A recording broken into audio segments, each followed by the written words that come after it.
How to fix PayPal limited account. Hi everyone, welcome back to our channel, The Solution Guy. So in today's video, I'll simply guide you on how you can actually fix limited account on PayPal. So make sure to watch the video till the end.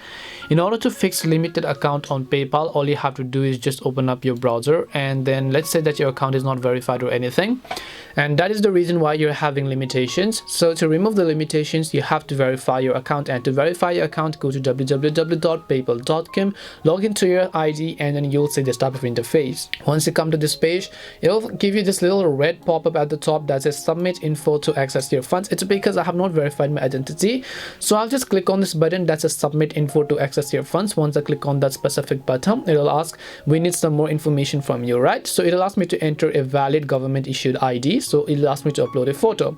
Click on the resolve button, and then it'll ask me to upload a photo ID that meets these requirements. So what document would you like to upload? Of course, your document needs to be valid and legible. The submitted information on the documents must correspond with the information on your PayPal account. Your documents shouldn't include selfies or images of people. We will handle your information policy. Your document shouldn't be password protected and everything else.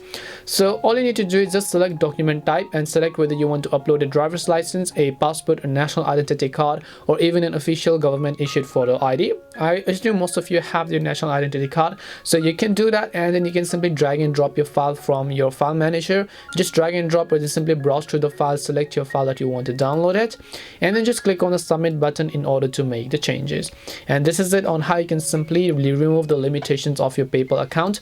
We hope the video was really helpful, and if it did help you, make sure to leave a like and subscribe to our channel. If you have got any more questions though, feel free to leave them down. Thank you very much for watching till the end of this tutorial, and see you in the next video.